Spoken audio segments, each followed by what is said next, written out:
5 anos de preparação. Parte 9. Suzuki Satoru andou uma curta distância depois de sair do bar e, em seguida, entrou em um pequeno beco. Depois de garantir que não havia ninguém lá, ele lançou Perfect Incognoscível. Ele esperou por quase 1 minuto, mas ninguém entrou naquele pequeno beco. Parece que ele poderia ter certeza de que não estava sendo seguido.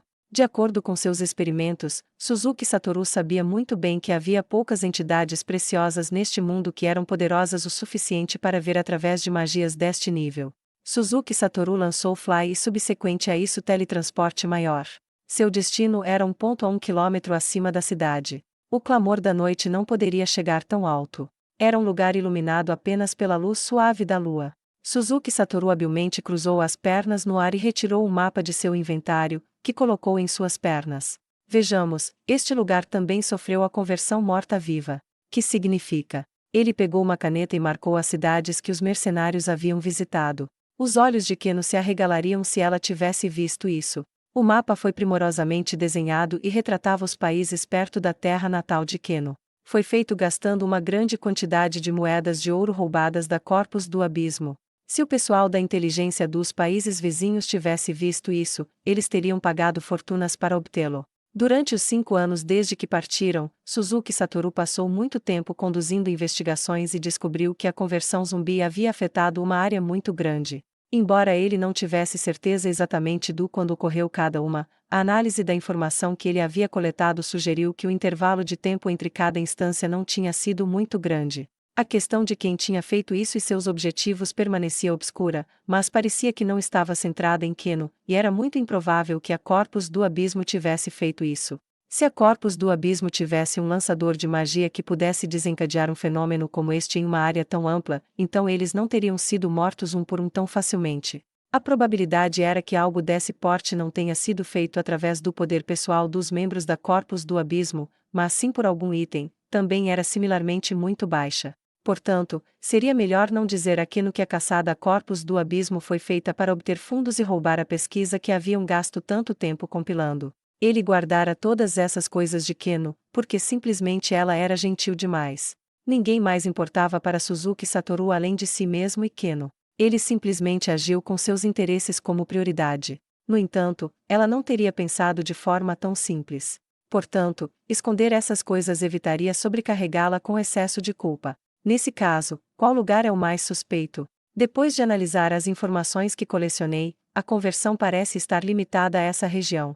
O dedo de Suzuki Satoru apontou para as cidades seguras, que não haviam sido marcadas. Isso significa que a linha de visão de Suzuki Satoru parou em um canto do mapa. O fenômeno da conversão zumbi estava toda dentro do raio de uma cadeia de montanhas, uma cordilheira. Havia uma lenda em torno daquela cordilheira.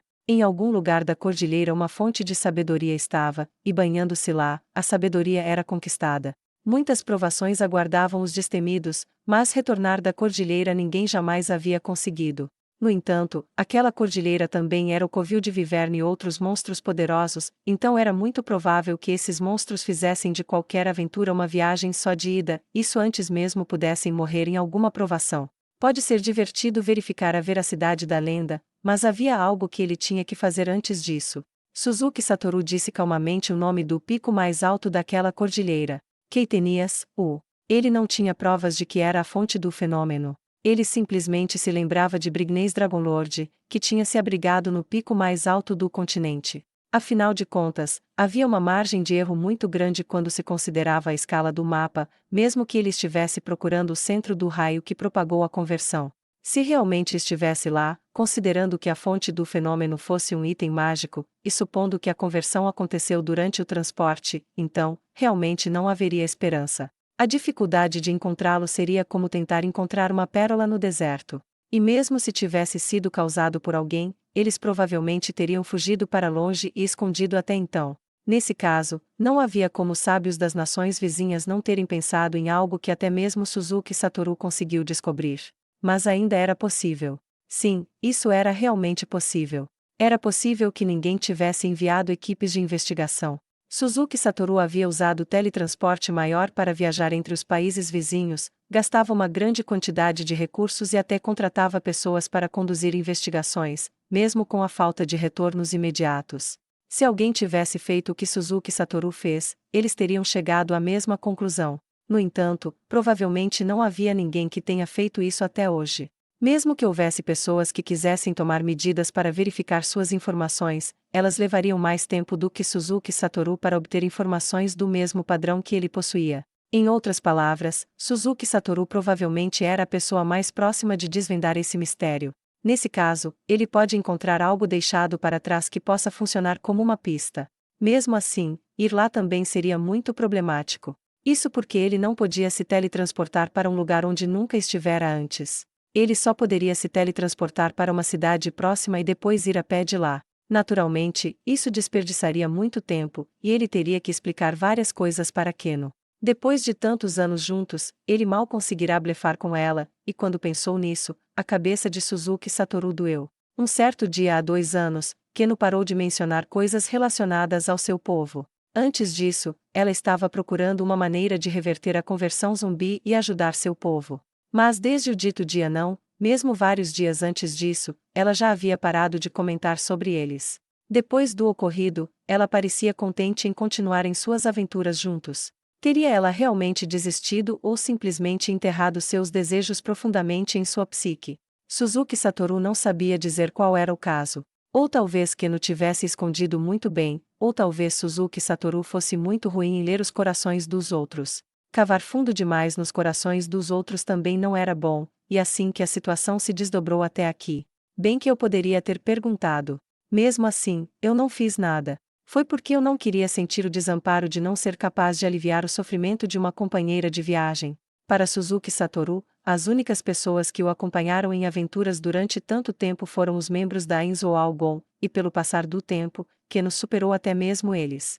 Portanto, ele escolheu não mexer nesse assunto e deixar seus sentimentos ficarem em um lugar confortável. Eu sou realmente um inútil, mas o que eu farei daqui em diante? Coletar essa informação era simplesmente uma questão de interesse da parte dele. Ao mesmo tempo, também foi para encontrar uma maneira de aliviar a dor de Keno, mesmo que apenas um pouco. No entanto, depois de reunir tanta informação e identificar um local suspeito, ele começou a ficar meio desconcertado. Ele não sabia se havia algum mérito em fazer isso. Mas alguns deméritos vieram à mente. Se houvesse alguém lá que desencadeou esse fenômeno, um evento abrangente que indiscriminadamente trouxe tragédia às pessoas, então não havia como ser algo normal. Se ele realmente encontrasse essa pessoa, certamente a batalha seria inevitável. Havia algum ganho em oposição a alguém que pudesse afetar uma área que nem mesmo a magia de Yggdrasil poderia alcançar. Não era como se a conversão zumbi fosse recorrente, e mesmo que isso acontecesse novamente, seria muito improvável que isso afetasse Suzuki Satoru e Keno. E se essa mudança pudesse converter overlords e vampiros em meros zumbis, então seria mais seguro evitar pessoas que pudessem exercer esse tipo de periculosidade. Se foi apenas devido ao funcionamento incomum de um item, então recuperá-lo pode ser uma boa ideia. Eu definitivamente quero colocar minhas mãos em um item de classe mundial desconhecido. No entanto, se alguém tivesse deliberadamente feito isso, qual seria o objetivo de desencadear tal fenômeno? Talvez ele pudesse formular uma resposta se soubesse o objetivo da oposição, mas agora ele simplesmente não sabia o suficiente. Suzuki Satoru tocou seu próprio item de classe mundial em sua barriga. Qual é mais perigoso, esquecer isso ou ir investigar? Se alguém realmente estivesse se escondendo nas sombras planejando repeti-lo, seria uma má ideia dar-lhes tempo. Se eles estivessem no nível de Brignais Dragonlord e ele simplesmente sentasse para observá-los ficarem mais fortes, então tudo que ele poderia fazer era correr e se esconder.